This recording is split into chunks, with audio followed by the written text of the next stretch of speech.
In section 5.6, we're looking at applications and models, growth and decay. So our objectives are to solve applied problems, so story problems, involving both exponential growth and decay, and then to find models involving exponential functions and logarithmic functions as well. Quick review. We've already seen how exponential functions are great for modeling growth and decay phenomena, and it asks us what are some features of the graph of y equals the natural log of x that might make it useful for modeling situations. So quick sketch of the natural log of x graph. We know it's our slow growth graph with the asymptote at x equals 0 here. And one of the things that is useful about this graph is its way it changes in shape. So for example, it's got this little period where it actually grows pretty rapidly. Typically, we're focused on the parts where the output values are positive, so I am not discussing the part down here in quadrant 4. It's just less likely that our application is going to deal with things that have negative outputs. But we do have a period below the x-axis and a little bit above where we have some rapid growth. And then that rapid growth is going to be followed by a period of slower growth. So situations where the growth changes from growing rapidly to growing more slowly would be something fit well by a logarithmic model.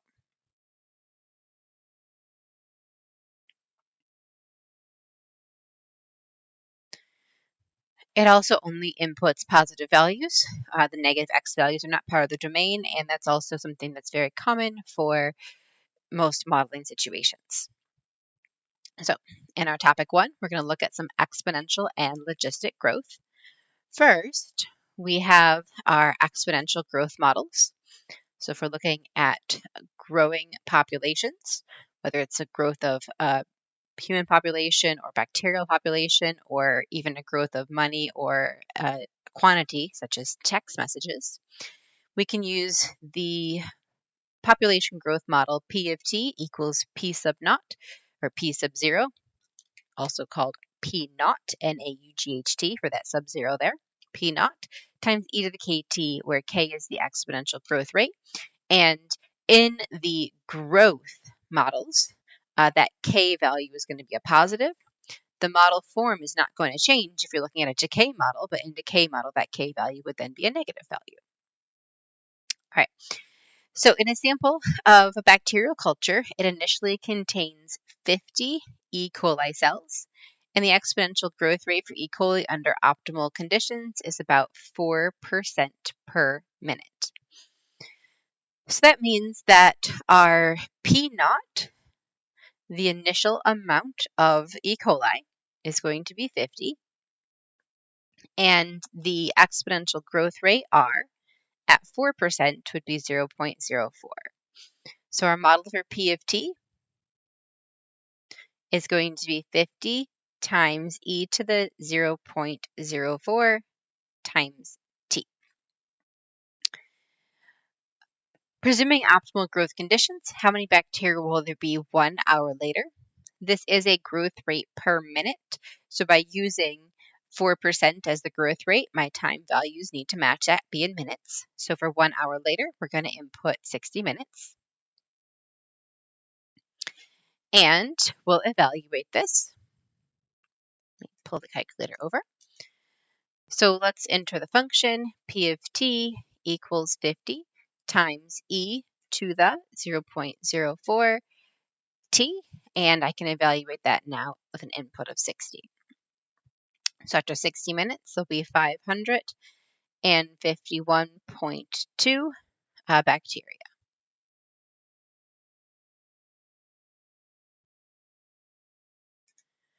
How many bacteria in the culture 3 hours from the start? So again, 3 hours. My rate has been in minutes here. So I'm going to enter 180 minutes for 3 hours, 3 times 60. So P of 180 gives after 3 hours 66,971.5 bacteria. And then the final question is how long until there are 1 million bacteria? And we're asked to find this by hand rather than graphically. So we're going to plug in 1 million for the output of this function. So 1 million is equal to 50 e to the 0.04t. We want to solve for t, so we're going to divide off our 50. Use my calculator for assistance there. 1 million. I got an extra 0. There we go. 1 million divided by 50 comes out as 20,000 equals e to the 0.04 times t. Using properties of exponentials and their inverses, I know that I'm going to need to take the natural log of both sides, so that it will undo the e function. It's the logarithm whose base is e. So the natural log of 20,000 is going to equal the natural log of e to the 0.04t. Those are inverses, so they'll undo each other. And I'll be left with natural log of 20,000 equals just 0.04t. Finally, we're able to divide off the 0.04 and solve for t. So natural log of 20,000 divided by 0.04 is equal to the value of t. We can approximate that since I still have my calculator up here. Natural log of 20,000 divided by 0.04 will give us a t value of approximately 247.6, and this is in minutes. If we wanted to figure out how many hours that is, we would take that value and divide it by 60, or approximately 4.1 hours.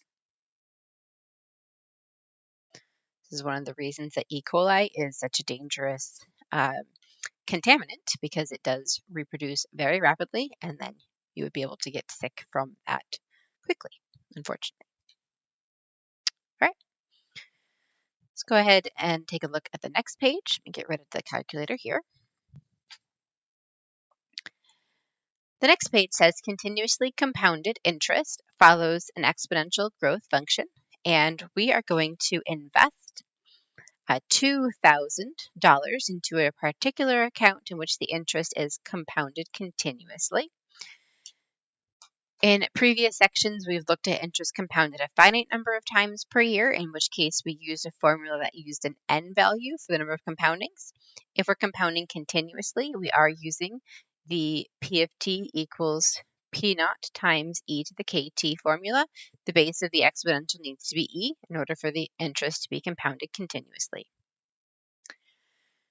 What interest rate do we require in order to have $2,500 in 5 years? So we'll be plugging in an output value, P of t, of 2,500 equals P naught, the initial investment is our 2,000, times e to the, I do not know the k value, but we're solving for the k value. What is the interest rate after 5 years? So we're going to find the interest rate for a t value of 5. Starting off, we're going to divide both sides here by 2,000.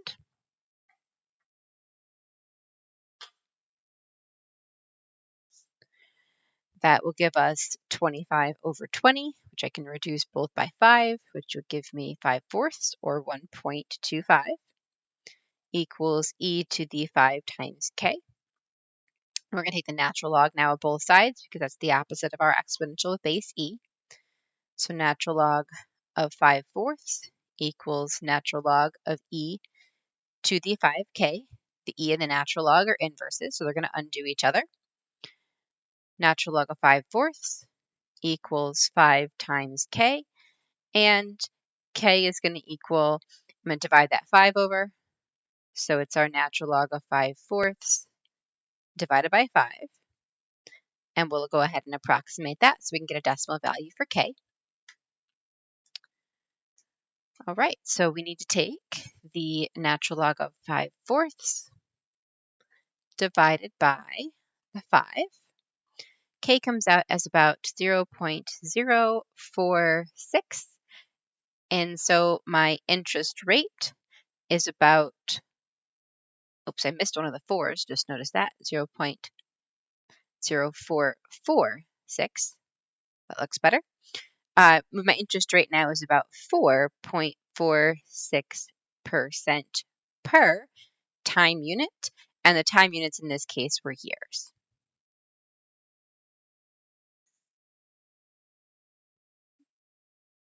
Okay.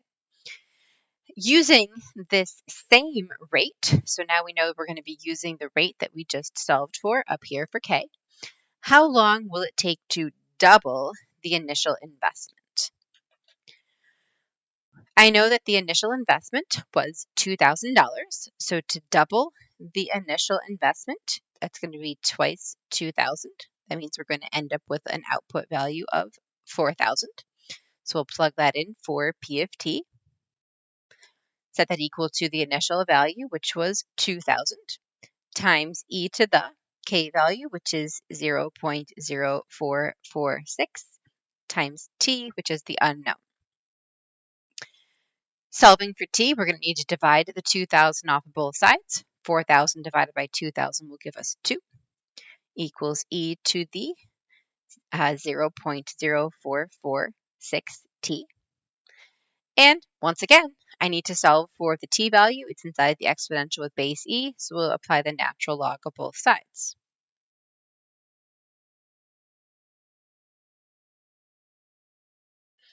Natural log is going to undo the exponential base e, and so I've got natural log of 2 equals the 0.0446t, and we'll divide that off to get t.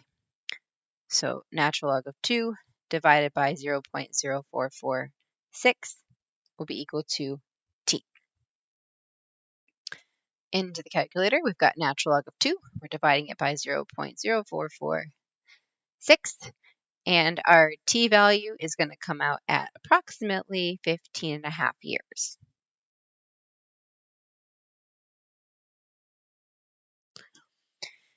Now, after doing this process a few times, we see that we've got this pattern where if I'm plugging in an input value as the dependent variable, if I'm plugging something into the left-hand side, I'm going to need to divide off my P0 coefficient here and natural log both sides, divide, and it's the same process each time we solve these. Because it is the same process, we can write that down in this doubling rate or doubling time and growth rate formula here. The growth rate K and the doubling time T are related by the following. Notice that if I am doubling, when I divide my A0, my P0 value over to the other side right here, I'm always going to get 2 because this value here is always going to be twice as large. That's how we computed that value in the first place, right? It's twice as large because we doubled. So when I natural log both sides, I'm always going to have something like K times T equals the natural log of 2 every time. Because when I divide twice P0 by P0, it's going to come out as 2. So if I wanted to solve for K in a doubling time situation, I could divide by T. If I wanted to solve by T, I could divide by K, just depending on which of the two it is that I'm looking for and which one I know. Okay. Since this is a growth situation when we're doubling, we know that the sign of K would be positive, as we mentioned on the previous page. What we're noting here is that nothing about the actual value of P0 is needed for these calculations because it does divide off. If you're doubling, we know it's exactly going to be 2 times the original value. All right, moving over to our next topic at the bottom here, limited growth and the logistic function. So another kind of model that is often necessary for these situations is a limited growth possibility. For instance, bacteria in a tray are limited by the amount of food and space available, as are humans or penguins or any other organisms. And so in these cases, instead of using an exponential function, which we know grows without bound, Scientists prefer to use a logistical function to model limited growth. Since, as we said, the exponential growth model does not have an upper limit, a logistic model is going to start off looking like exponential, but it will have that asymptotic upper limit. Okay, so this is what a logistic function looks like in its equation form. P of t is equal to a divided by 1 plus b times e to the negative kt. In this equation, the value a is the limiting value of the population. It's the output that we approach but never reach, i.e. a horizontal asymptote. And this shape is often referred to as an S-curve. The value k has a similar value to the growth rate above.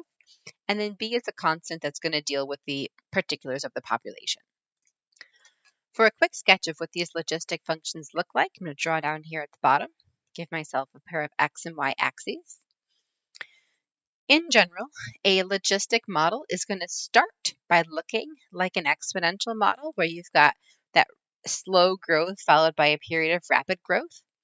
But after some period of time, the logistic model is going to turn and then appear more logarithmic. It's going to appear to have a slow pattern, but it's actually not a logarithmic that continues to grow very slowly over time, never stops. This is going to stop. It's going to have that limiting factor.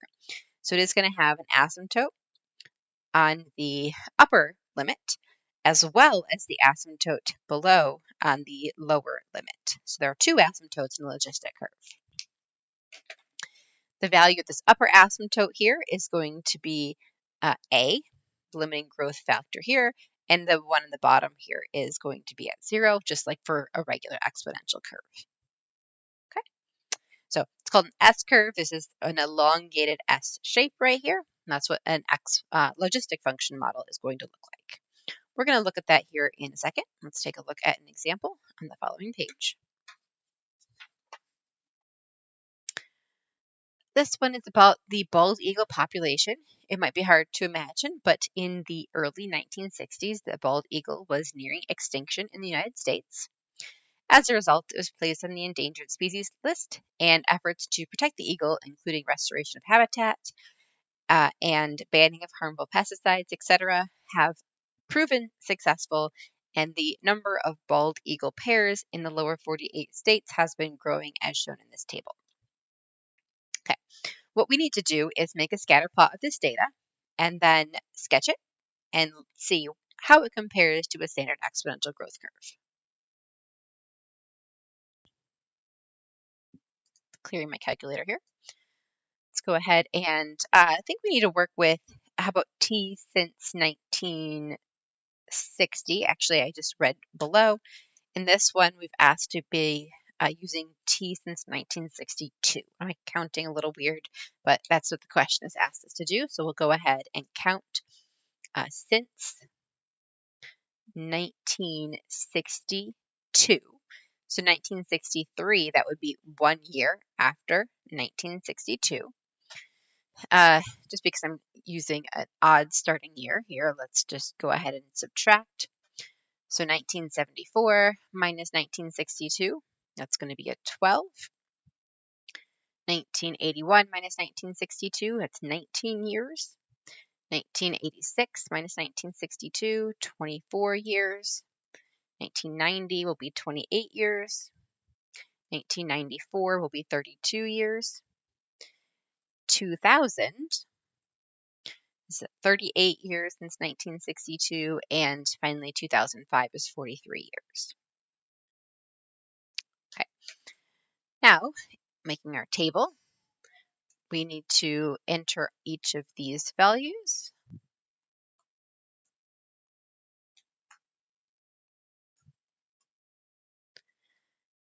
Okay, we got our X's, and let's get our number of eagles entered here as well.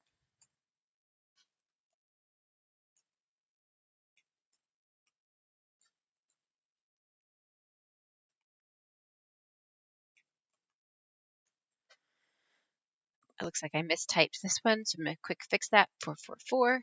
9. I believe the rest of these, mixed type this one as well, 1188. Okay, I think those look correct. So let's take a look. I'm going to make this larger, zoom fit on this. And our question was, does this look like a standard exponential growth curve? And I would say that it does at first. So for example, in this region here, I would say that does appear to be an exponential model.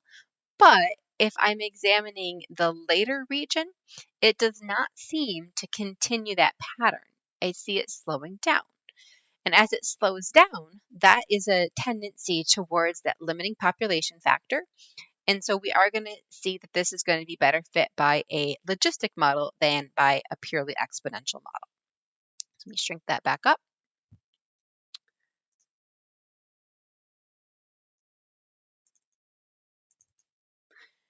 And we were asked to make a very quick sketch here. So sketch of this data. It does look like it's growing, but then we see it kind of slows down, especially at those last 2 points right there. So what does it look like as compared to a standard exponential growth curve? Well, it does fit well in the beginning. So it looks like an exponential.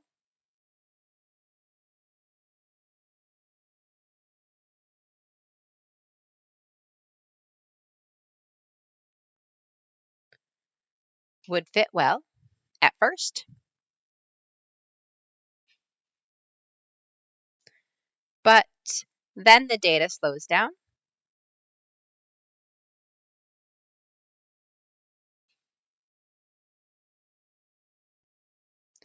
And it's got that limiting factor.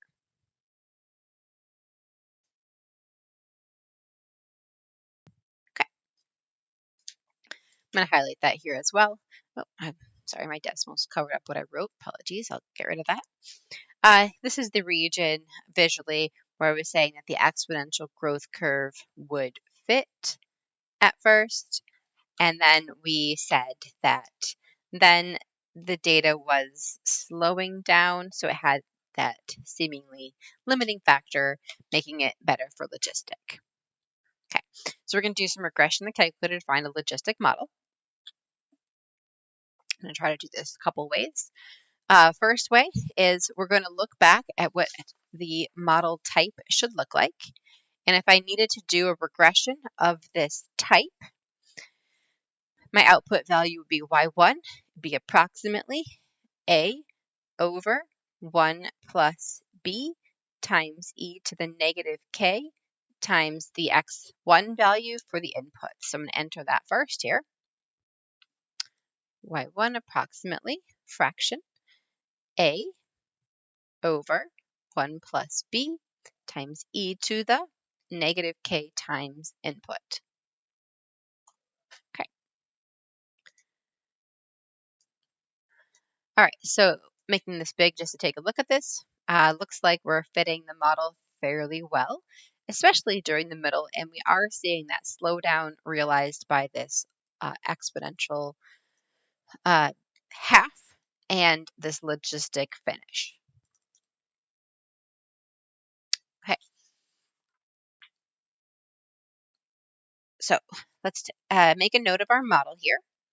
We've got P of T equals, in this model, the A value is 8,629.28. We're dividing by 1 plus the B value of 106.78 times e to the negative, K value there is 0.147,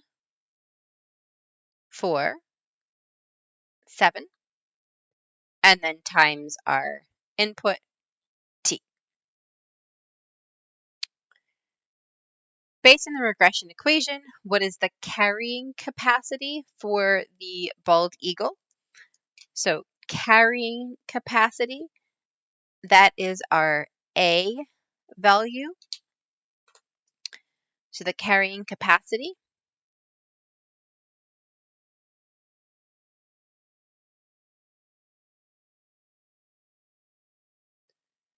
is about 8,629 point. It is the number of eagles, so I don't need to say 0.28 eagles. We can just go ahead and say 0.3 eagles, or you even could have said 8,629 eagles. And that would be the maximum number of eagles that this population was able to support, this environment was able to support. Verify this by graphing that as a horizontal line.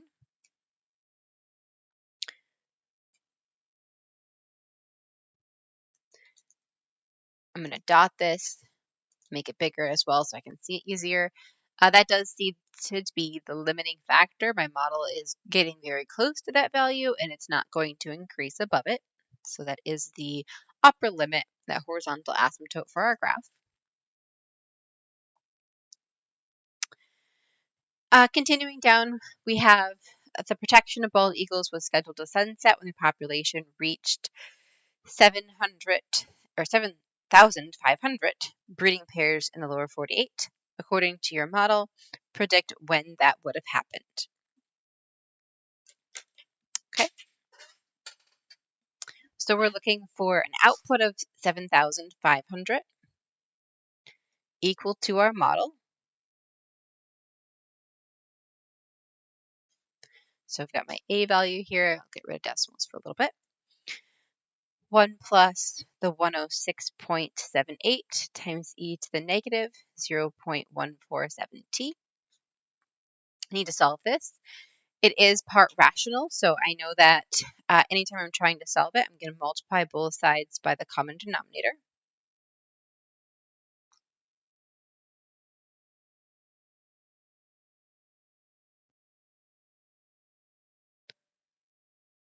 I forgot to write the 1 there. There is definitely a 1. It's negative 0.147. So I got that correct here. T. We're going to multiply that to both sides.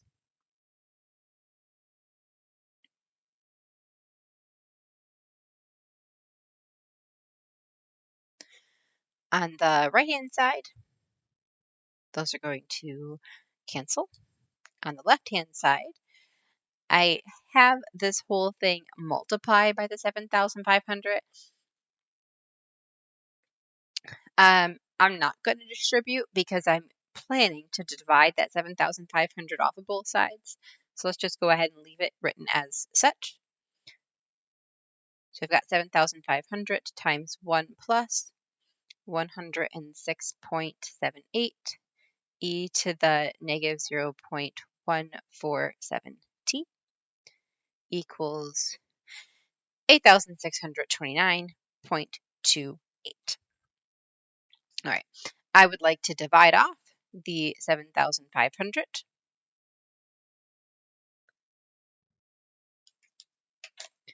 We'll get our 1 plus 106.78 times e to the negative 0.147t equals, these are already decimal values, so let's go ahead and continue to simplify them.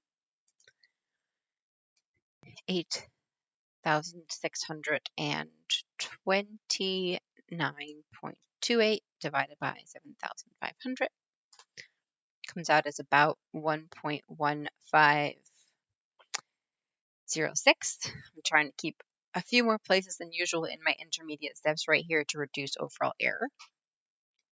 I'm going to subtract off that 1. So 106.78 times e to the negative 0.147t will equal to 0.1506.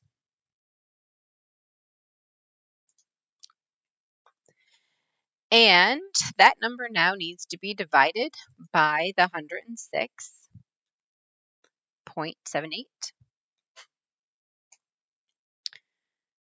So e to the negative 0.147t, divide both sides by the 106 is equal to 0.00141. From there, we're ready to take the natural log of both sides.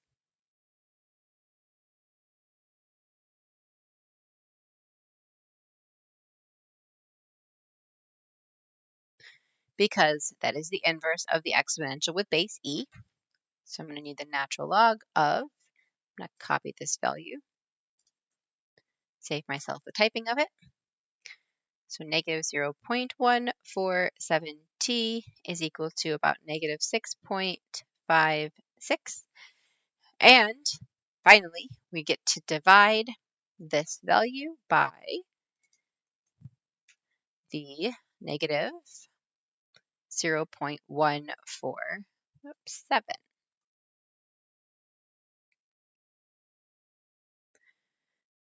So 44.7 is my answer there. So it seems like it took 44.7 years since a starting year of 1962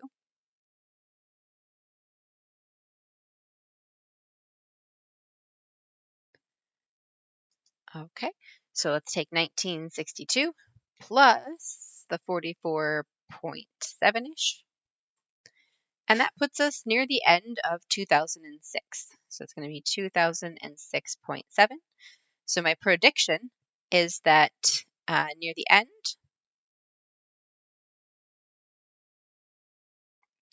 of 2006, the population of bald eagles reached 7,500 eagles. Okay. Now there is a note down here at the bottom. This actually happened in 2007. How well did our model do? Our model did a very nice job with that prediction. So I'm happy with the prediction we're able to come up with by solving with this model. So our model did a pretty good job. Part of the reason for that is that even though this 2006 prediction is an extrapolation prediction, it is beyond the edge of the data set. It's not very far beyond. And so we know that all of our near extrapolations are going to be more reliable than anything that's far away. If I had to make a prediction for the year 2020 or 2025, I would have a little more error in my result, but 2006 being pretty close to the end right here, we were able to make a fairly reasonable prediction with our model. Okay. Next topic. Oh, apologies. Back to this topic for 1 second. I wanted to demonstrate something else real quick on the decimals graph. Oops, I did the wrong thing. Let me make this bigger. I'm going to make this larger. There we go. I did my regression here by hand. I want to make a couple of quick comparisons as we're going on here before looking at the rest of this. If you do some of the shortcut regressions, we know we could do an exponential regression, for example. Exponential regression obviously is not going to fit this data well because it doesn't have the limiting growth factor. There also, though, is a logistic regression in the built-in functions. What I wanted to demonstrate about this is that it does look a little different. So the built-in logistic function, let me pop that equation out, looks different in that it does have the same a value that we're able to come up with. It has the 1, but what it doesn't have is the value b written in the same format. So the built-in model is a little different. You could rewrite this by taking the negative and distributing it and making it a sum of two values inside that exponent, and then with the sum of the powers, writing as a product of two values. So the e raised to the, if I distribute the negative, this becomes positive. Let me copy this value here. E raised to that value, that's actually the same as this 106 right here for b. So there is a way to manipulate one form of a logistic into the other form of a logistic. I just wanted to share that when you're doing logistic models for class like this, you need to be typing in the regression statement so that you're able to get them into the format that we'd like to see for our models with the b value in front of the e to the power kt.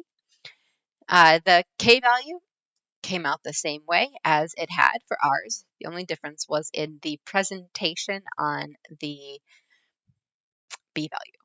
Okay? So if you're using the built-in, fix it.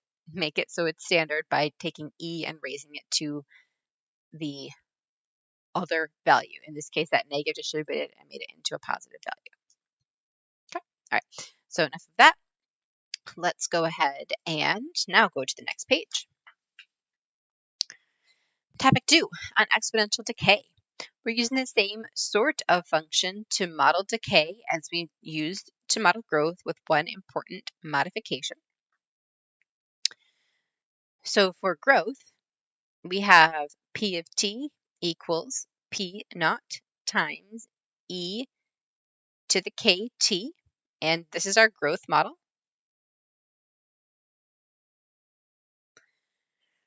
In a decay model, we're going to understand that instead of a positive for our growth rate, this k value here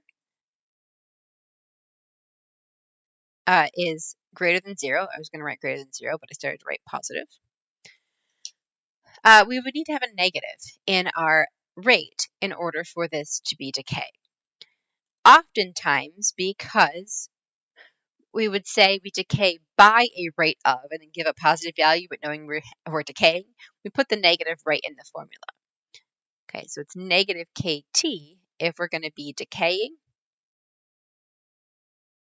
And then that entirety, negative k, is of course negative. So k is positive. If you got a negative with your k, you know that you're decaying.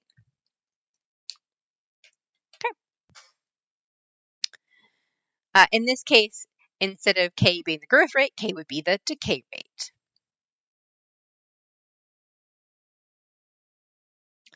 So in 1970, there were approximately 100,000 cases of polio worldwide, and this number has decayed exponentially at a rate of about 50% per year.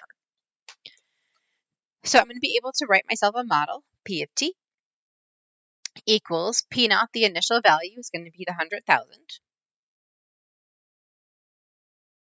And I know I'm decaying at a rate of 50% per year, so that would be a negative because I'm decaying, and then 0.5 for 50% times t, right? So the negative is inserted into the equation because I know that I am decaying. My rate needs to have the negative associated with it. Question is, at what point in time were there half as many cases of polio as there were in 1970? So half as many, instead of 100,000, half as many, we're going to be plugging in 50,000. So 50,000 will be equal to 100,000 e to the negative 0.5 t.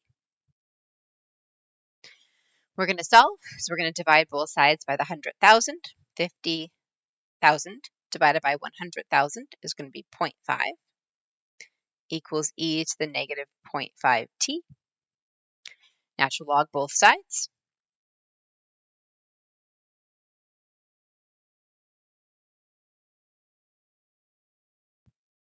Because that's the inverse of the exponential base e.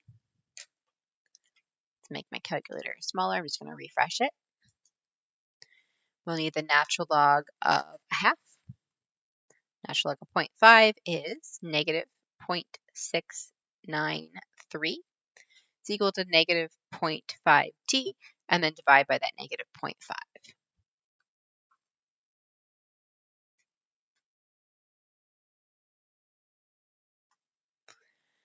Comes out as about 1.386 t, and that is the number of years that it took And these are years since 1970.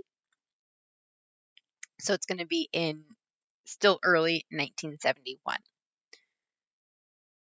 So in 1971, we're at 1.386 years later. There were already half as many polio cases.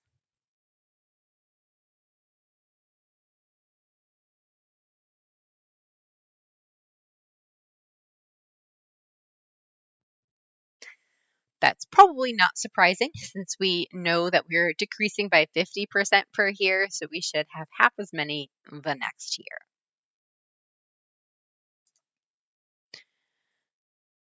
Do predictions based on this model support the claim that polio has been all but eradicated for over 20 years? Okay, so for over 20 years, we can do a prediction. Let's see, all but eradicated for over 20 years, not in 20 years, but currently it is 2025. So 2005 would be 20 years ago.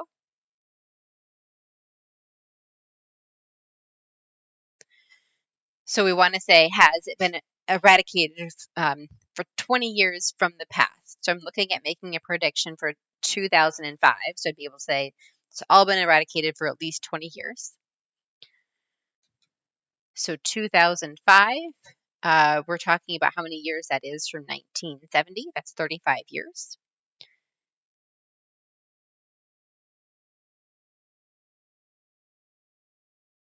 So let's make a prediction for P of 35.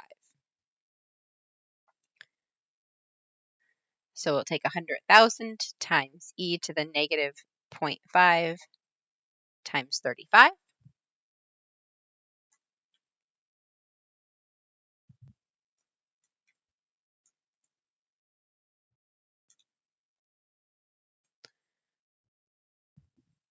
So 0.003 cases in 2005 would support that claim.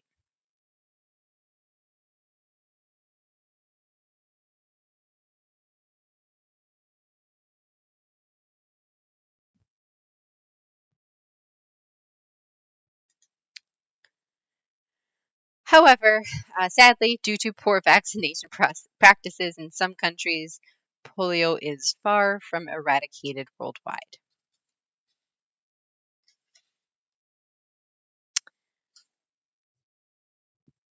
Okay.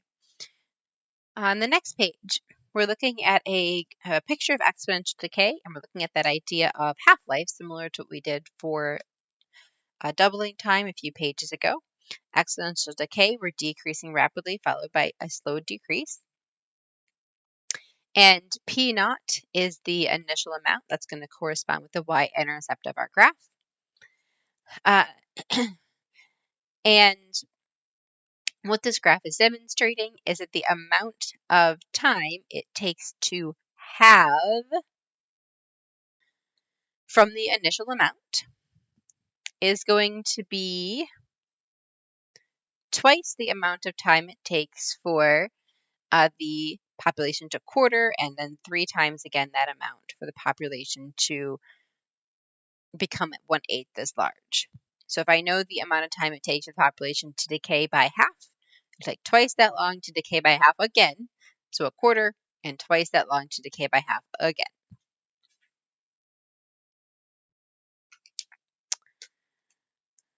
So similarly, when I'm decaying by half,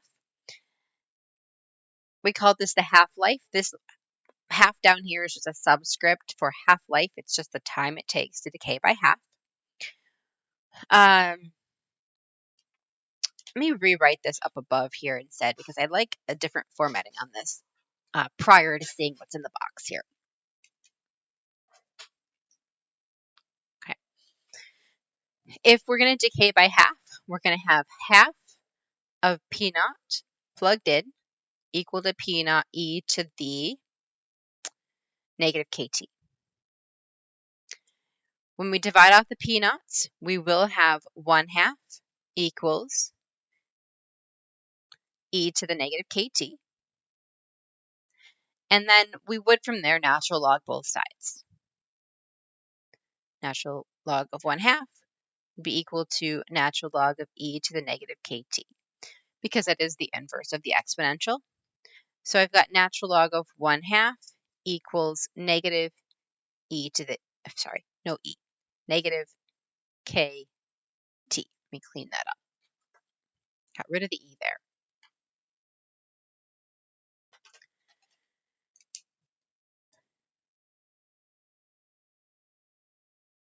Okay.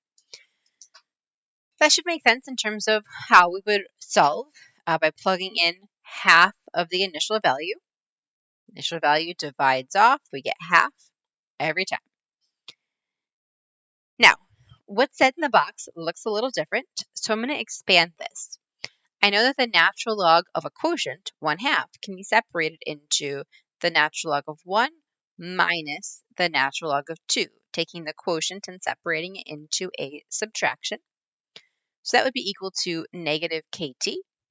And then I also know that the natural log of 1 is equal to 0 minus the natural log of 2 equals negative kt.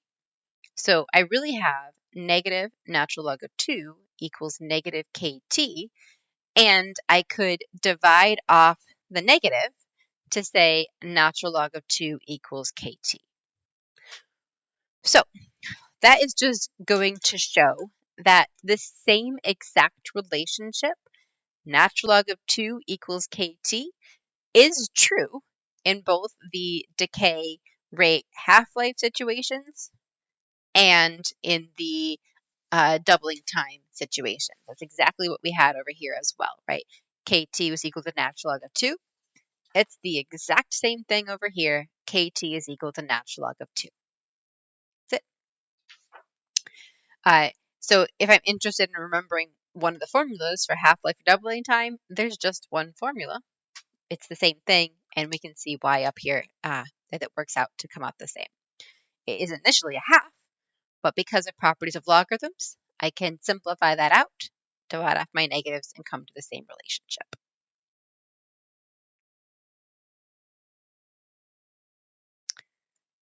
All right.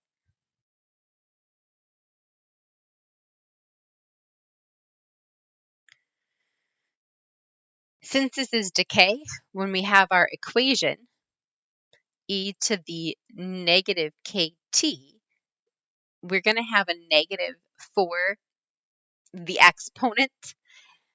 This statement here is a little weird. The sign of k is it's negative. Like the k value itself might be positive. You say the negative kt, but we're working on having negative k inside of the formula, right? Negative k inside the formula allows us to realize that we've got ourselves decay.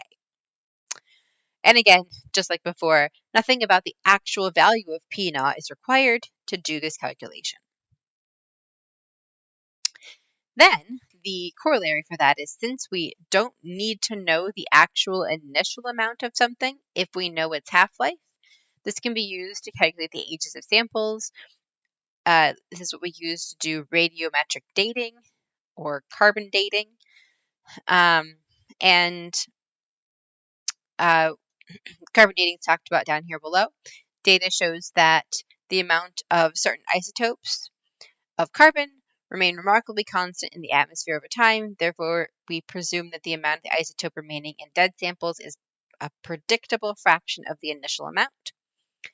And so we've been able to use this type of dating to determine the ages of samples, fossils, and other artifacts. Okay. All right. Example 5 says the oldest human remains found in North America, the Arlington Springs Man, was discovered in 1959 off of the California coast, and it was found to have 21% of the carbon-14 expected in a living organism. We know from laboratory experiments that the half-life of carbon-14 is approximately 5,750 years. We're going to use this information to predict how long ago this individual lived. So this is a decay situation. The amount of carbon-14 is going to decay exponentially. So we're working with a model of the form P of T equals P naught e to the negative KT. I know that the amount of carbon, let's see, make a little table over here for T and P of T. I don't know the initial amount of carbon, but I know that in 1959, I had 21% of that initial amount.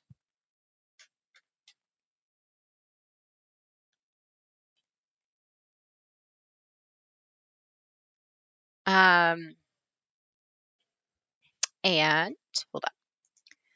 I also know that the amount of time for the carbon to halve of its initial value was 5,750 years. So initially, at time 0, we had some number of carbon. Let's just call it C for all of the carbon that we had. I also know that after 5,750 years, I would have had half of that amount of carbon, 50%, 0.5 of that amount of carbon, right? And then what I'm trying to figure out is how long is it going to take for me to have 21% of that amount of carbon? It's going to turn out that I don't actually need to know what that initial amount of carbon is. First, we're going to start with the 2 points that we do know. We're going to plug these in. So 0C is going to tell me that the P naught value is what I'm going to call C right here. Because when I plug in 0 for T, e to the 0 power becomes 1, so I'll have C equals P naught. So I'm going to be working with P of T equals C times e to the negative KT. And we're going to plug in the ordered pair here. 0.5 C equals C times e to the negative K times 5,750. The C's are going to divide off. As I said, I don't need to actually know the value C. And 0.5 is going to be equal to e to the negative K times 5,750. We're ready to natural log both sides.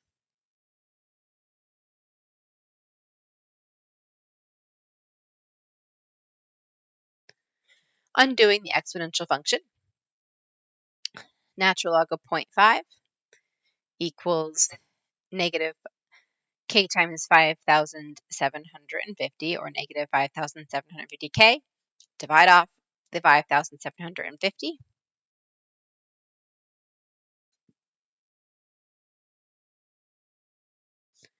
And we've got K. Now, I did set this one up from the beginning, but I want to point back out to this decay rate and half-life conversation. Had I used this formula here instead, I also could have set this up as natural log of 2 equals negative KT. It's going to give me the same result, so I want to show that here as well.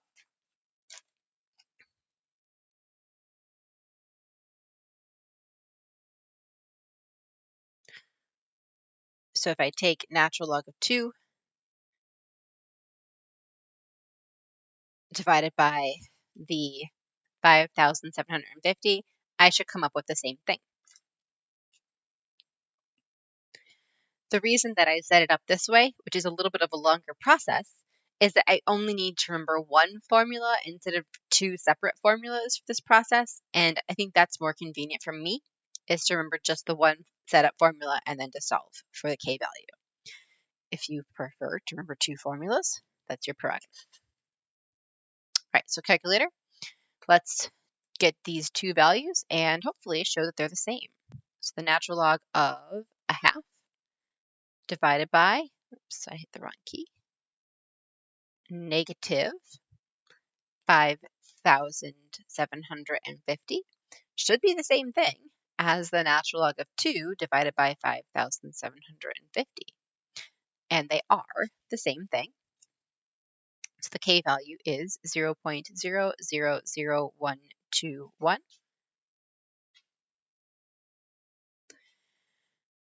Okay, so this means that my model is P of T equals whatever the amount of carbon was to begin with, C, or P naught, times e to the negative 0.000121 times T.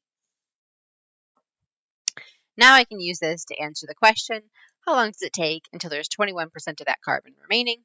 So I'm going to plug in my 0.21 of the carbon.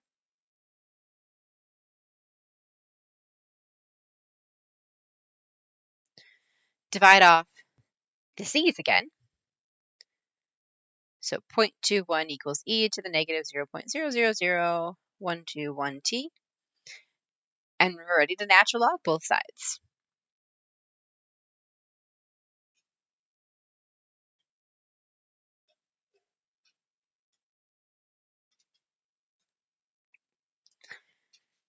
So the natural log of 0.21 from that 21% equals negative 0.000121 t. And we're going to divide this number over. So natural log of 0.21 divided by, I'm going to copy and paste this number.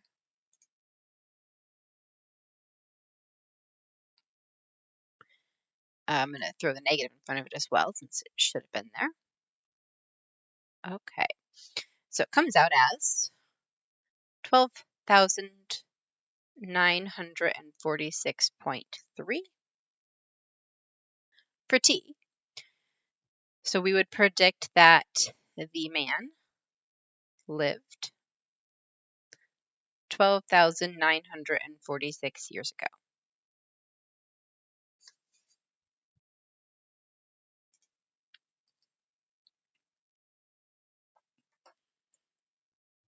All right. There are loads of applications for different kinds of wacky exponential functions, and our graphing calculators can allow us to do some interesting things with these. Here is an example from statistics. The Scholastic Aptitude Test, the SAT, scores college-bound seniors on a normal distribution curve given by this model, where y is roughly the probability that a random test taker achieved a particular SAT score in math. We want to sketch a graph of this function. Okay, so y equals 0.0034 times e raised to the negative x minus 515 quantity squared divided by 26,912. All right, I also want to note that I want to look at this between the x values 200 and 800. So I'm going to go ahead and just enter those so that I don't see the graph outside those windows. It will help me rescale this.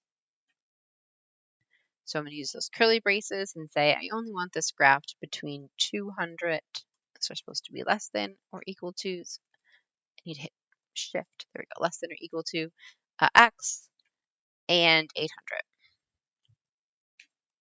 Okay, so nothing shows up at the moment. Let me make this bigger. I'm going to do some rescaling on this. I know my x values need to be between 200 and 800. And then my y values, these are really little. So let's make them go from 0 to, I'm going to start with 1. Okay. Well, if this model's been typed correctly, the probabilities are really low. Probabilities are traditional between 0 and 1. So let's make this a little smaller scale. Let's say 0.1. I might go 0.01. We're starting to see a little bit of this picture here. Okay, so this is what we should be looking at. Very low probabilities, it looks like. And again, There's possibly a typo in this model, but I'm not 100% sure. I was expecting it to be a little taller initially. Probabilities are typically any number between 0 and 1, and these ones are all quite small. So my graph looks like a normal curve. It's just really low. Looks like it's, let's see, what is the highest value here? That's about 0.34. So I'm going to say that's about where 0.004 would be, higher than my graph. And we've gone from 200 to 800. So provided a little bit of scale here. And I'm also just going to label this point so I can see it later. That point is at 515, comma 0.0034. Okay. From the graph, estimate the most common score. So the most common score would be the score that occurs most often. So that is going to be our vertex right here. So it is going to be a 515 as the most common score.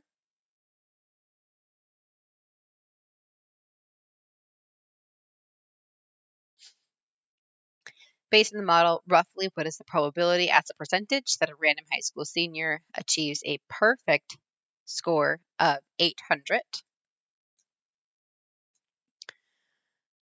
We'll use our graph here, and we'll get the 0.000166.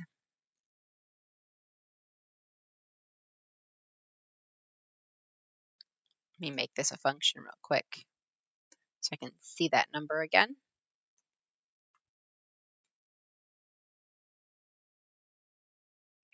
0.000167. And they've asked us as a percentage. So as a percentage, moving our decimal place twice, there'd be a 0.0167% chance, which is quite low, of a perfect score.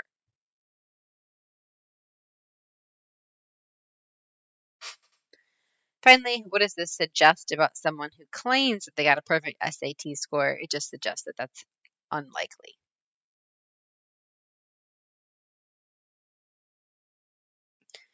There is a very low chance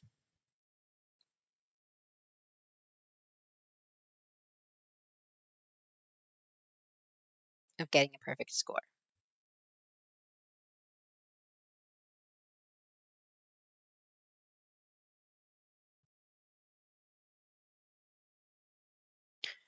I need to do some research on this graph just to make sure this function was entered into the notes correctly, because I was expecting it to be a little taller. If there are no typos in this notes, then these are really low probabilities for each of these. But regardless of that, this is an interesting function shape because we can look at something that starts exponential, but certainly doesn't look exponential in this model because we've got some other things going on, including that division and that square. So exponential functions can look in a lot of different ways depending on what you combine them with.